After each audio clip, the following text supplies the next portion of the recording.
আসসালামু আলাইকুম রহমতুল্লাহ। নাহু ও সরফ এর ধারাবাহিক ক্লাসে আপনাদেরকে স্বাগত। আজকে আমরা যে বিষয়টি নিয়ে আলোচনা করব সেটি হচ্ছে নাহু ও সরফ কাকে বলে। পূর্ববর্তী ক্লাসে আমরা আলোচনা করেছি নাহু ও সরফ শব্দের বিস্তারিত অর্থ নিয়ে। আজকে আমরা আলোচনা করব নাহু ও সরফ কাকে বলে।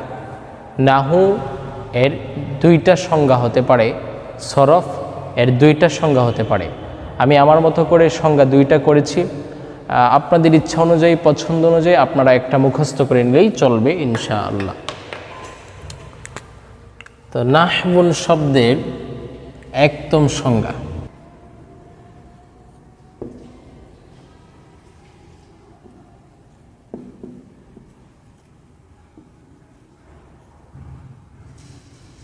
একদম সংজ্ঞা। নাহু এর একদম সংজ্ঞা। আমরা প্রথম সংজ্ঞাটা পড়ব যে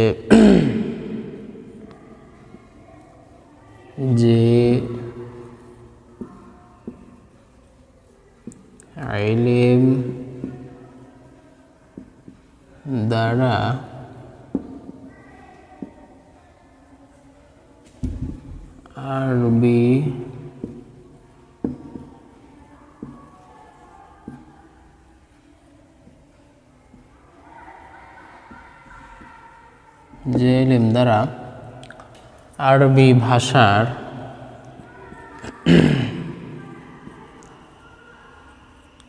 শব্দ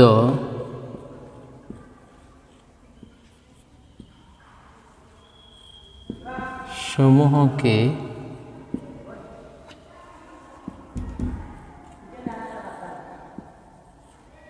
যুক্ত করা ও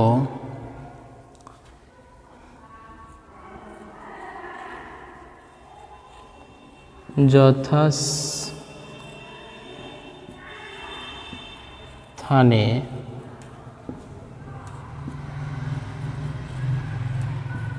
রাখার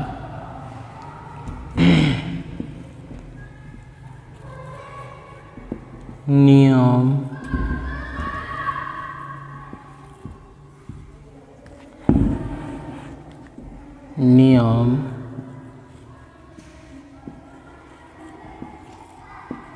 কানুন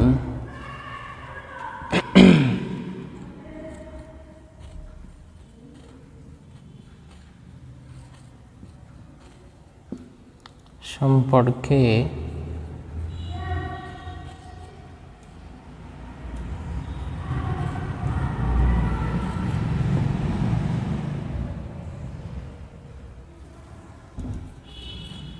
তাকে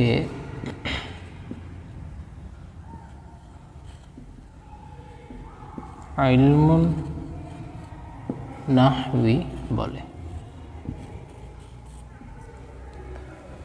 এই হলো নাহু এর একদম সংজ্ঞা, যে ইলম দ্বারা আরবি ভাষার শব্দসমূহকে যুক্ত করা ও যথাস্থানে রাখার নিয়মকানুন সম্পর্কে জানা যায় তাকে ইলমুন নাহবি বলে। অর্থাৎ যে সমস্ত ইলম দ্বারা আরবি ভাষার যে শব্দগুলি রয়েছে সেই আরবি ভাষার শব্দসমূহকে যুক্ত করা, অর্থাৎ একটি শব্দকে আরেকটি শব্দের সাথে যুক্ত করা ও যথাস্থানে রাখা, অর্থাৎ যে শব্দকে যে জায়গায় রাখার উপযুক্ত, যে শব্দকে যেখানে রাখার উপযুক্ত সেই শব্দকে সে জায়গায় রাখা, এটাকে বলা হয় যথাস্থানে রাখা।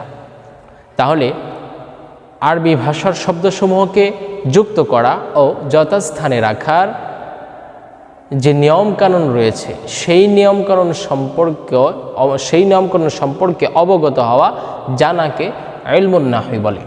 ঠিক এর একদম সংজ্ঞা এটাই, যে ইলম দ্বারা আরবি ভাষার শব্দসমূহকে যুক্ত করা ও যথাস্থানে রাখার নিয়ম কানুন সম্পর্কে জানা যায় তাকে ইলমুন নাহবি বলে। আশা করি আমরা ইলমে নাহু এর প্রথম সংজ্ঞা, একদম সংজ্ঞা আমরা বুঝতে পেরেছি। হ্যাঁ, দ্বিতীয় সংজ্ঞাটা ঠিক এমনই, একটু ব্যবধান হতে পারে। এখন আমরা দ্বিতীয় সংজ্ঞাটা পড়ব।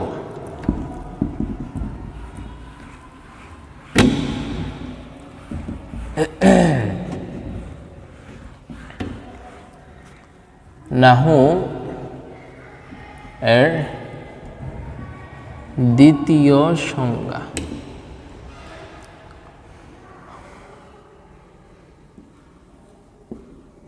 আরবি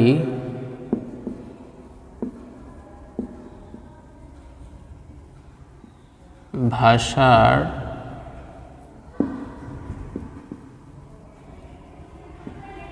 শব্দ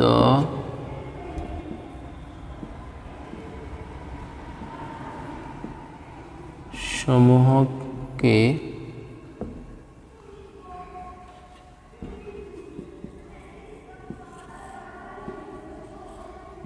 যুক্ত করা ও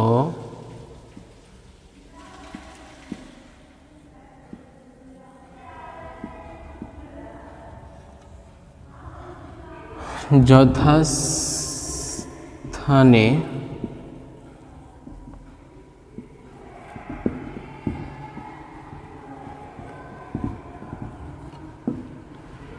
আরবি ভাষার শব্দসমূহকে যুক্ত করা ও যথাস্থানে রাখার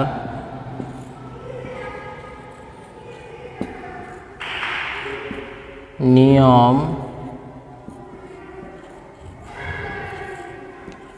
কানুন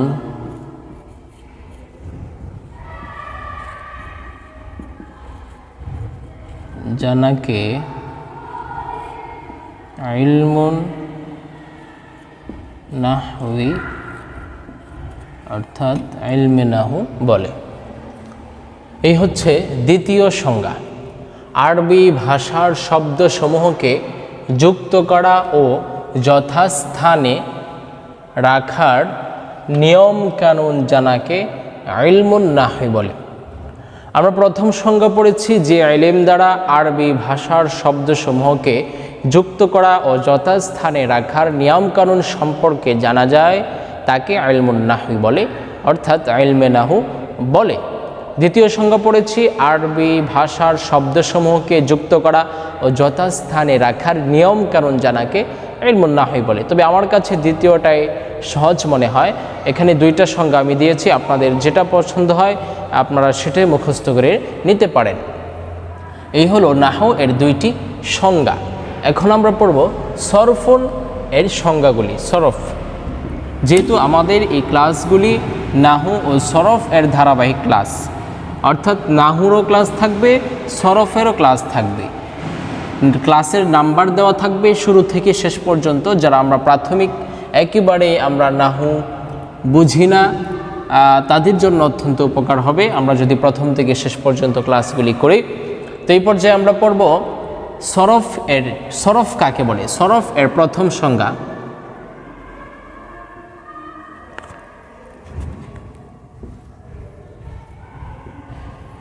সরফ, সরফুন এর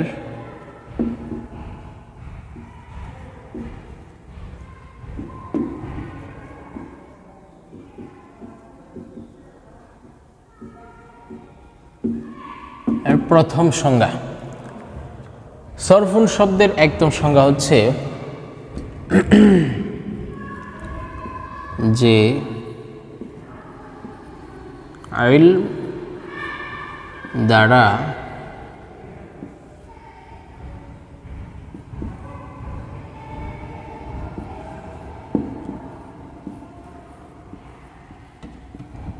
আরবি ভাষার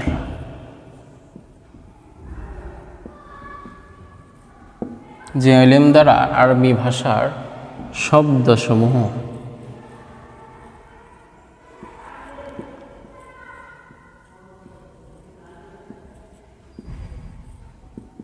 শব্দসমূহকে গঠন করা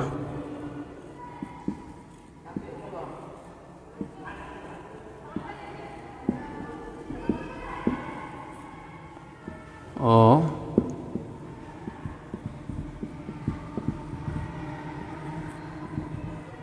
রূপান্তর আরবি ভাষার শব্দসমূহকে গঠন করা ও রূপান্তর করার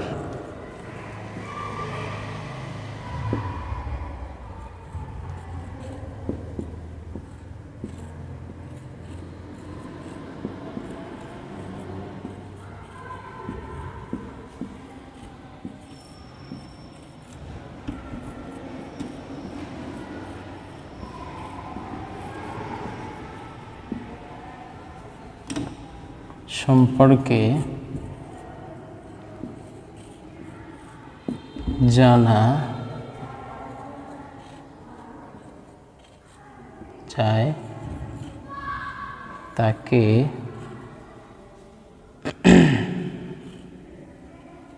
ইলমুস সরফ। আমরা প্রথমে পড়েছিলাম নাহু এর সংজ্ঞা, নাহু এর প্রথম সংজ্ঞা, দ্বিতীয় সংজ্ঞা। এখন আমরা পড়ব সরফ এর প্রথম সংজ্ঞা। সরফুন এর প্রথম সংজ্ঞা, যে ইলম দ্বারা আরবি ভাষার শব্দসমূহকে গঠন করা ও রূপান্তর করার নিয়ম কানুন সম্পর্কে জানা যায় তাকে ইলমুস সরফ বলে। অর্থাৎ আরবি ভাষার যত শব্দ রয়েছে সেগুলোকে গঠন করা, সেই গঠন করা ও রূপান্তর করা অর্থাৎ পরিবর্তন করা, একটি শব্দ থেকে আরেকটি শব্দে পরিবর্তন করা, একটি শব্দকে বিভিন্ন কায়দার মাধ্যমে রূপান্তর করা, পরিবর্তন করা। তাহলে সরফুন শব্দের প্রথম সংজ্ঞা হচ্ছে যে ইলম দ্বারা আরবি ভাষার শব্দসমূহকে গঠন করা ও রূপান্তর করার নিয়ম কানুন সম্পর্কে জানা যায় তাকে ইলমুস সরফ বলে। এই হচ্ছে সরফুন এর প্রথম সংজ্ঞা। আমরা এবার সরফুন শব্দের দ্বিতীয় সংজ্ঞাটা পড়ব। আমাদের আজকের ক্লাস হচ্ছে নাহু ও সরফ কাকে বলে, শুধু এটার উপরে আমরা ক্লাস করছি। খেয়াল করব যেদিন যে বিষয়ে ক্লাস থাকবে আমরা সে বিষয়ই করব, বিষয়ের বাইরে যাব না ইনশাআল্লাহ। সরফুন এর দ্বিতীয় সংজ্ঞা হচ্ছে সেম এটার মতোই, একটু ব্যবধান হবে। আরবি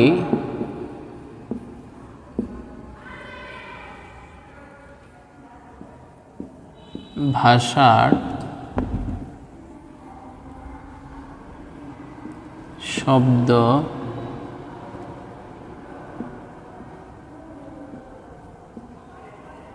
সমূহকে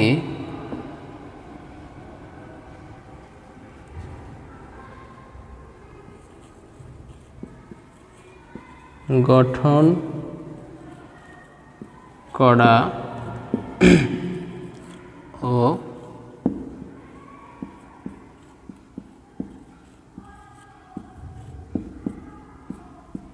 রূপান্তর করার নিয়ম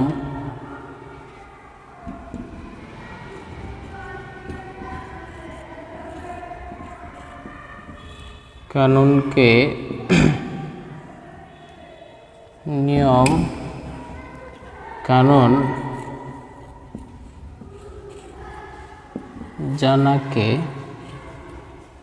ইলমুস সরফ বলে।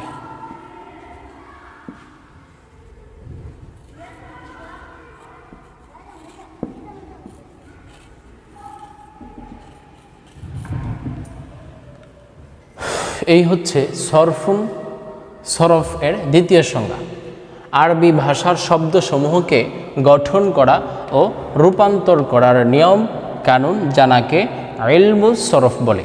ও সরফ আমরা এই বিষয়গুলি বারবার পড়ব, বারবার কথায় আসবে আমরা কেন, যাতে করে আমাদের চর্চা হয়। কারণ নাহু সরফের বিষয় হচ্ছে যত বেশি যে চর্চা করবে তত বেশি সে নাহু সরফ তার মাথার জেহানের মধ্যে বসবে।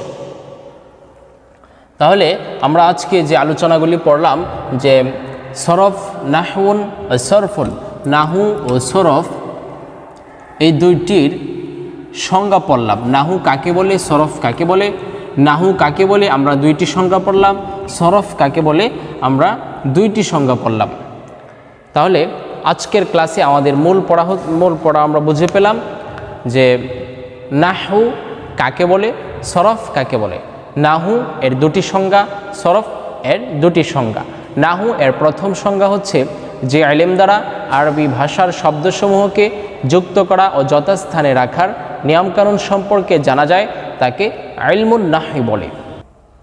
দ্বিতীয় সংজ্ঞা পড়েছি আরবি ভাষার শব্দসমূহকে যুক্ত করা ও যথাস্থানে রাখার নিয়মকানুন জানাকে ইলমুন নাহই বলে। ঠিক তেমনিভাবে সরফ এর দুটি সংজ্ঞা আমরা পড়েছি। প্রথম সংজ্ঞা হচ্ছে যে ইলম দ্বারা আরবি ভাষার শব্দসমূহকে গঠন করা ও রূপান্তর করার নিয়মকানুন সম্পর্কে জানা যায় তাকে ইলমুস সরফ বলে। দ্বিতীয় সংজ্ঞা পড়েছি আরবি ভাষার শব্দসমূহকে গঠন করা ও রূপান্তর করার নিয়মকানুন জানাকে ইলমুস সরফ বলে। আশা করছি আমাদের ইলমুন নাহু ও ইলমুস সরফ কাকে বলে আমাদের বিস্তারিত বুঝে এসেছে। পরবর্তী ক্লাসে থাকবে নাহু ও সরফ এর উদ্দেশ্য ও আলোচ্য বিষয় কি। পরবর্তী ক্লাসগুলি পেতে আমাদের নিউ ইসলামিক মিডিয়া চ্যানেলটি সাবস্ক্রাইব করে পাশে থাকবেন। ধন্যবাদ। আসসালামু আলাইকুম রহমতুল্লাহ।